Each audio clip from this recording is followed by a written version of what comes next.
From here, let's go ahead and move to level 1.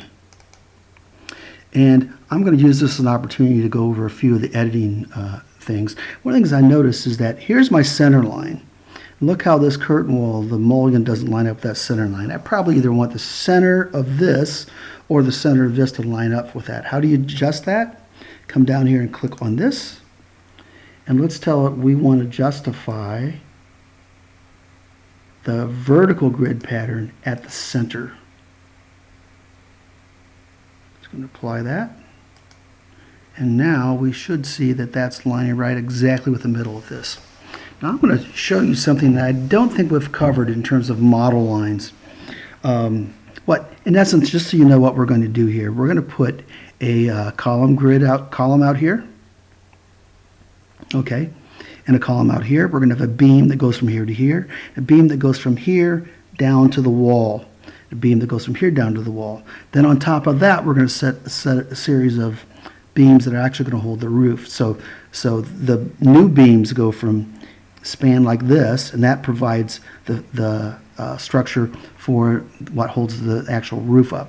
So what we need to do is place a column, and I want that column to line up exactly with this center of that mulligan. So I got a column there and a column there. Here's how we're going to do it. Click on the model line. Okay, we could draw from here, and see how it lines right up with that center? It finds that center. Okay, that's one way of doing it. I'm going to show you one other thing. If I go to modify, I click on that model line that's there. This is a little more complicated way of doing it, but I want to make sure I cover this so you're aware of it. I'm going to go to rotate, and I want to rotate this over to here. By default, though, it's using the middle, and I want to copy that. So I'm going to copy it. I could type in a specific angle. I don't know what that angle is. I don't care. I can change this by clicking on place to place the center of the rotation.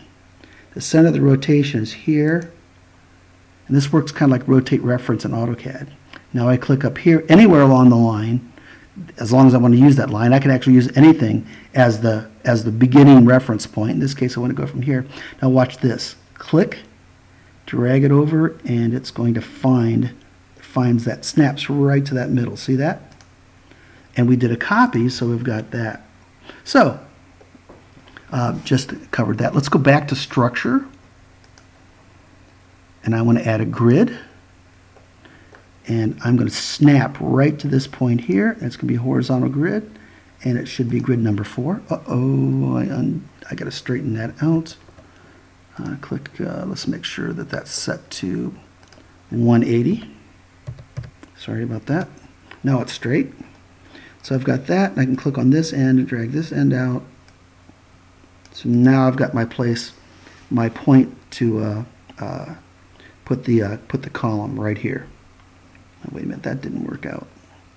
Let's try it. I put that in the wrong spot. Let's delete it. We want to go from here. So let's go back to grid. I want to go from here over. There we go. I'm going to have to change that number back to 4. Sorry about that. It's always good to make mistakes, though, because then you get to see how to fix them. 4.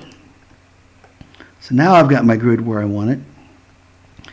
So visually from the outside, it's going to line up right with there. Let's go to column, structural column. We're going to go with the round one. It's going to snap right into place. It's going to snap right into place. Go to my 3D view, and there's the columns.